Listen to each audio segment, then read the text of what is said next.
Hello, everybody. We are at the National Museum of the Mighty 8th Air Force located in Pooler, Georgia, just outside of Savannah.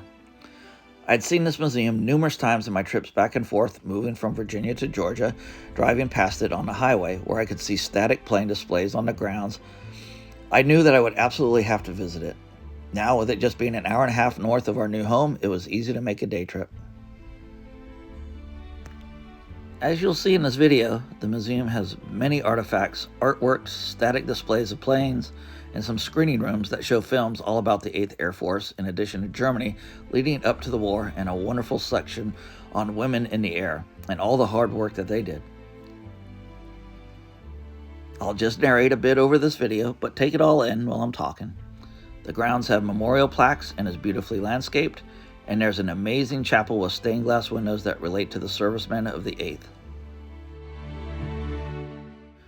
The reason I was most excited to visit this museum with my wife Vicki is because one of my grandfathers fought in World War II flying a B-17 with the 8th Air Force in Bomber Group 452nd.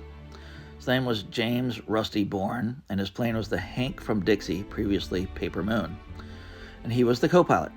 The plane was shot down on a mission over Germany on their way to bomb a ball bearing factory.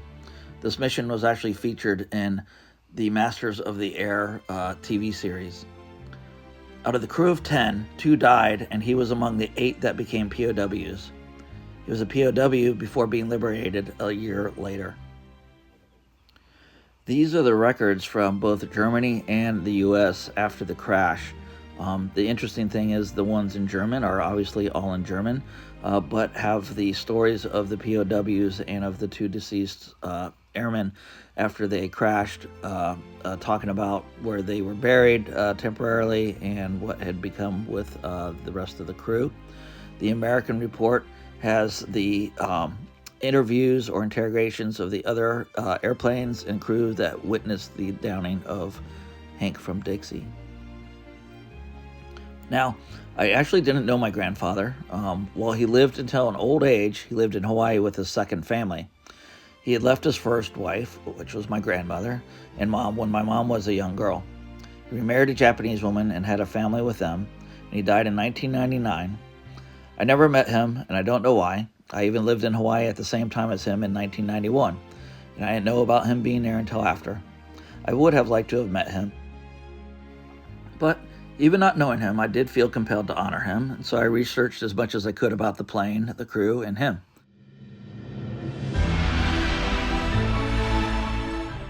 I also searched and searched high and low for pictures of his plane. I was hoping to get either a picture of the crew with him in it, or learn of what the nose art was, which was the painting of whatever the moniker of the plane would have been up on the front of it.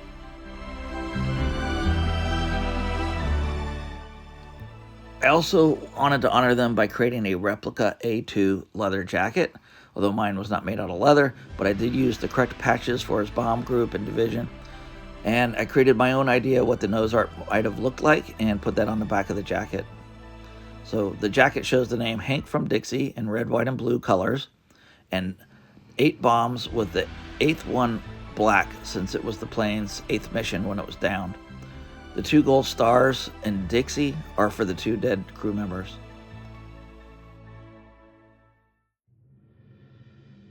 As you can see with these real A2 jackets, they were quite colorful, and actually really talented artists would design the monikers and the artwork on the back of these jackets, and they've survived to this day through careful preservation. There's a wonderful display of these jackets at the 8th Air Force Museum, and I enjoyed looking at each and every one of them.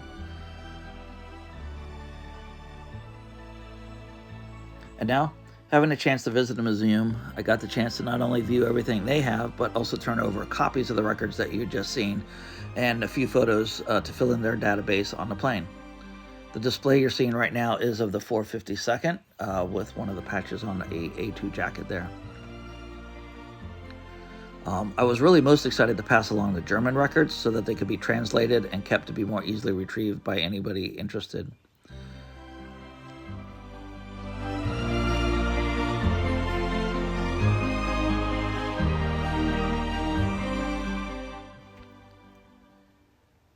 Okay, now for some facts. During World War II, the total number of built B-17s was 12,731, with total combat losses of 4,735. Only 24% of bomber crew members survived the war unscathed. There would have been a crew of 10, the pilot, the co-pilot, such as my grandfather, a navigator, bombardier, an engineer that also served as the top turret, a radio operator, 2 waist gunners, a ball turret gunner, and a tail gunner. The average life expectancy of a B-17 crew member was only about 11 missions.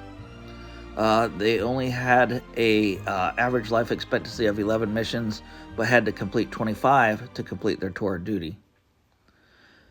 The 452nd flew out of Deepham Green, England, and they flew 250 missions. My grandfather's plane crashed in Topel, which is 2 miles northwest of Zerbst, southeast of Magdeburg in Germany. That would have been in farm country.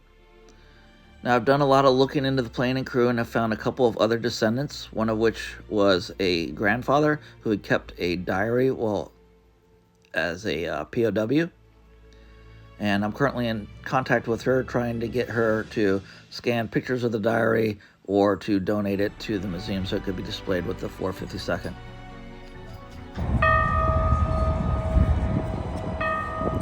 Now, I'd like to actually take a few moments to actually read some of the statements from the other surviving crew members.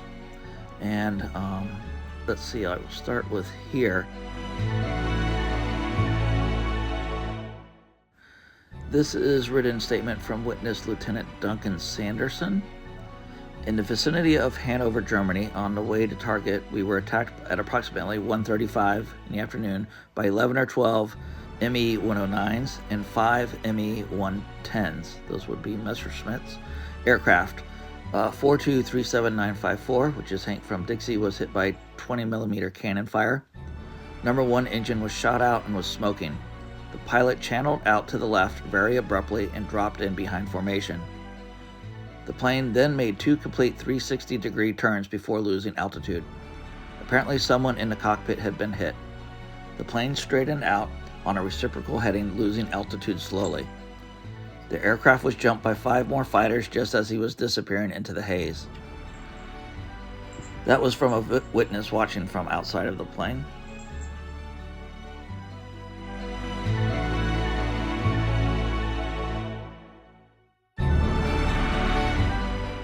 Now, imagining what was happening inside the plane at the time of its being crashed, we have the statement from one of the POWs of the plane. And what was happening was even more frantic, with the crew salvoing the payload and bailing out through the bomb bay doors or other means. A quote from one of the crew goes, "In view of bad damage to the front of the plane, I believe that Lieutenant Abrams was hit directly by a 20mm, causing either his disintegration and or by force of impact blown out through the plane's nose compartment. But in records of Germany, Abrams was dead when taken from the plane wreckage and buried at a nearby church. There are also reports of the capture of the POWs by the villagers, who probably weren't happy with the bombs being dropped in their fields."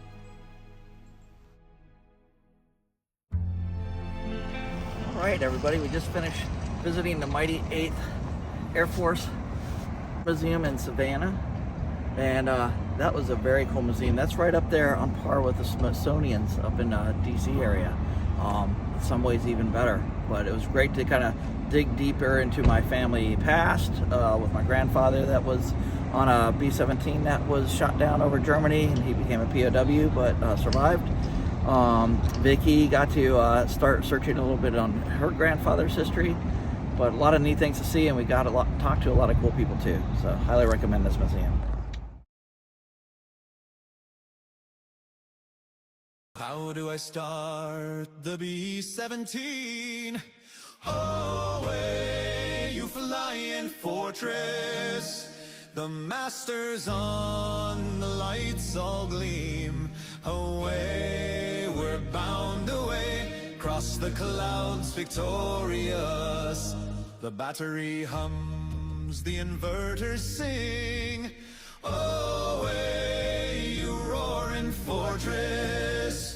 The boosters thrum, the the filters ring. Away, we're bound away across the clouds, victorious. The starters flip, the dials all glow. Away, you flying fortress. The mixture's rich, the engines grow. Away, we're bound away across the clouds, victorious. The radio crackles, voices cheer. Away, you mighty fortress. The crew all laughs, the dawn draws near. Away, we're bound away across the clouds, victorious.